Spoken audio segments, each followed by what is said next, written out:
What's up, everyone? It's Marco here, and today Apple had a press event called their special event on March 21st, 2016, where they unveiled the iPhone SE, the iPad Pro, or iPad Air. Well, really, it's called the iPad Pro 9.7-inch, and a few loops and bracelets for the Apple Watch. Overall, a very uneventful event, but everything that was announced, we basically knew about it. So let's just talk about it. All right, to kick things off right, Apple unveiled the iPhone SE, this long rumored 4-inch iPhone that was going to come back and hit the market. This is something that I thought was going to happen for a long time, and it finally did happen. The iPhone SE is basically an iPhone 5 or 5S reshelled, and it comes in two new colors. Also, with that space gray and silver, is now rose gold and the normal gold. Though the internals are something that we didn't expect, because it basically has the same internals, minus the battery size, of course, as the iPhone 6S and the 6S Plus. That means it has the new A9 chip, that means it has this 2GB of RAM, it has the 12 megapixel camera, has Touch ID, everything minus Force Touch is on the iPhone SE.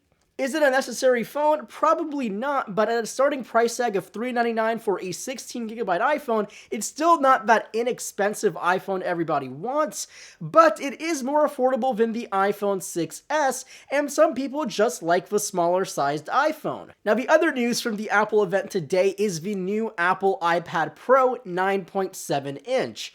Now, it's a very interesting combination of pieces and parts, and somehow it's even better than the iPad Pro 12.9-inch that was announced about 4 or 5 months ago, which is kind of stupid of Apple to do because everyone who's bought the more expensive iPad Pro now kind of wants the new iPad Pro in a smaller size. Now let's start with the basics. So basically, it looks and feels the same as the iPad Air 2. It has the same 9.7-inch display size. It weighs about a pound, though it adopts the 4-speaker system from the iPad Pro. The one thing that's new with the iPad Pro 9.7-inch is the new True Tone display. While it's the same pixel and resolution as the iPad Air 2, the display can automatically adjust its color balance depending on the ambient light that you're in. So if you're outside, it's going to be more bright and more light. If you're inside, it'll be a little bit more warm and soothing and all those sorts of things to make you feel all good and gooey inside. Now, while it's a nice feature, it's not exactly a groundbreaking innovation. Now, the internals of the new iPad Pro 9.7-inch is basically a carbon copy of the internals you'll find in the iPad Pro 12.9-inch. The same chip inside, the A9X, 4GB of RAM, and everything that you found on the iPad Pro 12.9-inch, you'll find on the iPad Pro 9.7-inch. Now, one thing that's different is the camera, of course.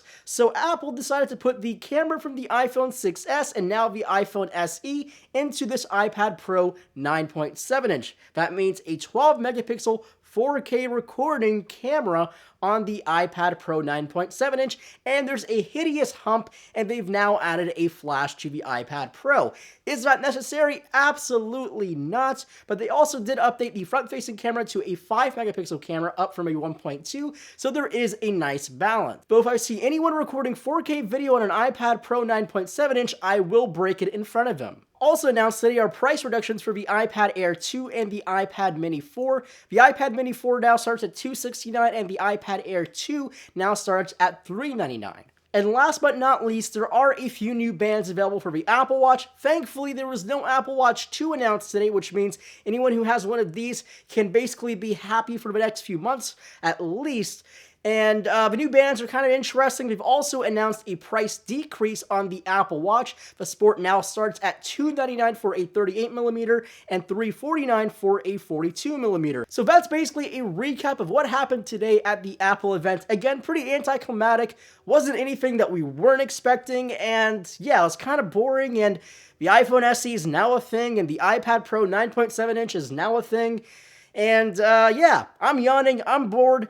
I don't know what's going on, but anyway, that's been the recap of today's Apple event. Hope you enjoyed, and make sure to hit that subscribe button if you want to watch that iPhone and iPad coverage. They both launch on March 31st, and pre-orders go up on March 24th. And as always, my name is Marco Hanna, and I'll catch you guys in my next video.